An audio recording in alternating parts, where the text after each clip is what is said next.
Welcome back to Foot in Mouth, and welcome back to the Champions League after a night that delivered a little bit of everything from undeserving winners down to headbutts and penalties. A lot of context needed and a lot to talk about. That's what I'm here to do today. I'm going to tell you about how Arsenal made history in their 2-0 win over Athletic Club. I'm going to tell you how Marseille were absolutely robbed of a point against Real Madrid thanks to a rule that I think needs to be changed or at least tweaked a little bit. And we have to speak about the unlikely all-timer that was Juventus 4, Dortmund 4 in a game that could well turn out to be the best game that we see all week. But yeah, let's start at the top with Arsenal making history. They have become the first side in European Cup competition history to win 6 straight games against Spanish opposition. Weird flex, but I'll take it, bro. Spanish sides do often do very well in this competition. I think it can easily be taken for granted. And after watching the first half of last night's game, I didn't think that it was a record we were going to set, because that first half was boring, to put it politely.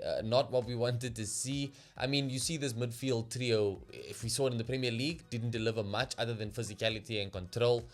Same thing last night. I think that was Arteta's plan, though we obviously were away from home, so naturally you will want to play a little bit more of a reserved game.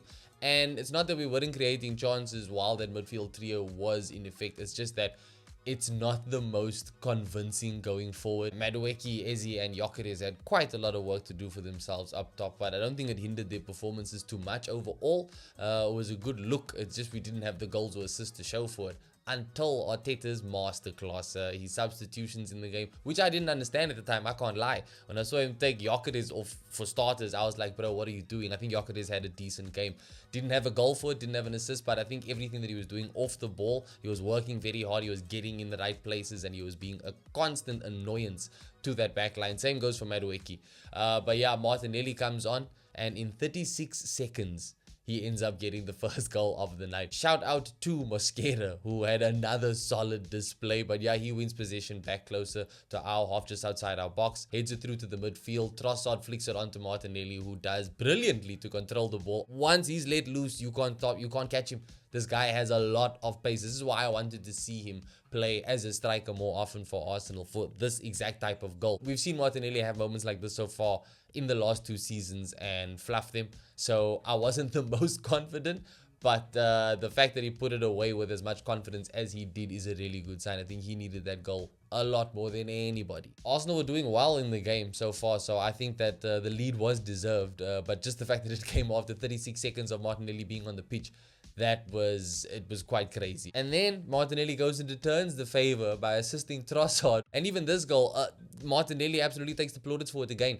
because there was some nice work running down the left. He cuts into the box, beating his man, passes the ball to Trossard. With the way Trossard delayed his shot, I honestly didn't expect this to be a goal in the end, but it was. When you're that close from goal and you have the finishing qualities of Leandro Trossard, I think you kind of have to expect a goal there. But yeah, lots of bodies in front of him, and he just kind of yeeted it into the net. And yeah, Arsenal run out 2-0 winners, deservedly so. But I think that a lot of credit has to go to Mikel Arteta for those substitutions, because they absolutely changed the game. Trossard and Martinelli won the game for us. I think it's further testament to how much better our squad depth is now. I mentioned it in the preview against Nottingham Forest. The squad depth won us the game there from the jump. In this game last night, it's the substitutions. We had a much better looking bench for a change. And also, I do like what I saw from Martinelli and Trossard. Trossard, always effective from off the bench, we know this, but Martinelli he's got to prove a lot of people wrong right now. I think that was the best we've seen of Martinelli in months. So I think the additions of Madueke and Eze are kind of pushing him to step up. This is what you want. This is why you want quality depth in your team, because it pushes everybody to become a better player. And if that performance was anything to go off of, I think that Martinelli is definitely heading in the right direction. And come this weekend, I wouldn't be surprised to see if he does start on the wing. And I'm low-key wondering if we'll see something similar from William Saliba. I know Saliba is already pretty much as good as it gets, but the way Mosquera is playing, it's one of those things where you kind of know that Saliba walks back into this team when he's fit again.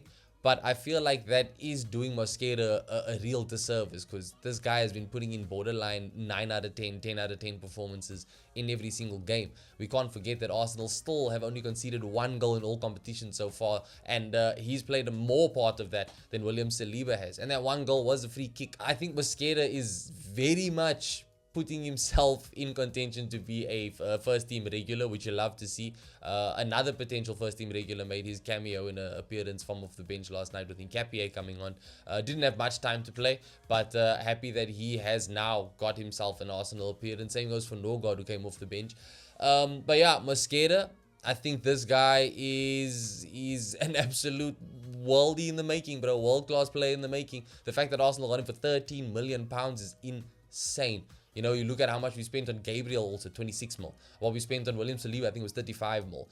Defensively, we are the most gifted side in the world, and we showed it again last night. We absolutely won that game on the foundation of a solid defense.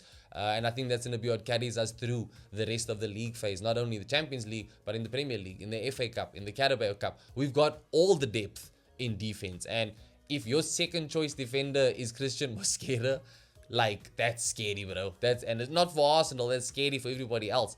We've got such good depth now at the back in particular.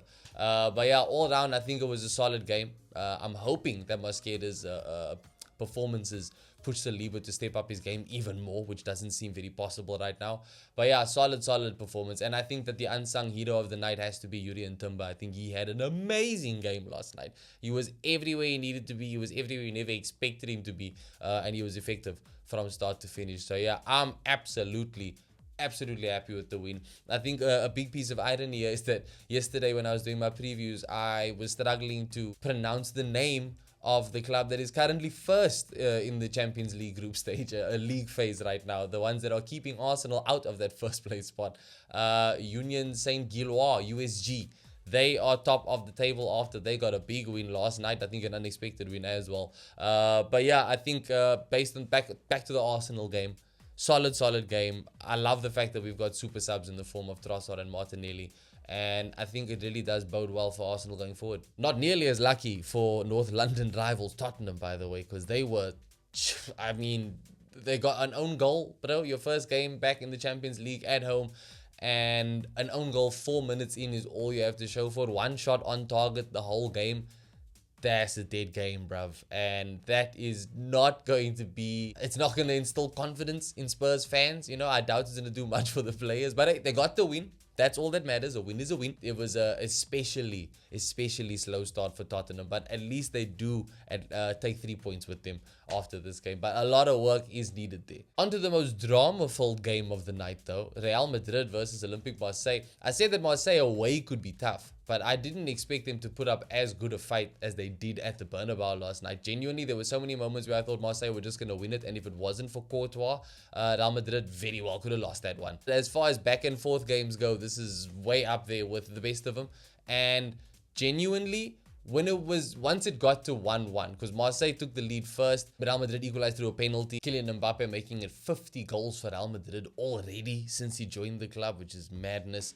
And look, at 1-1, I was like, that's fair. This is playing out how it should, until Dani Carvajal just has a moment of madness, headbutts one of the Marseille players, gets sent off. From then on, it's a much more feisty affair.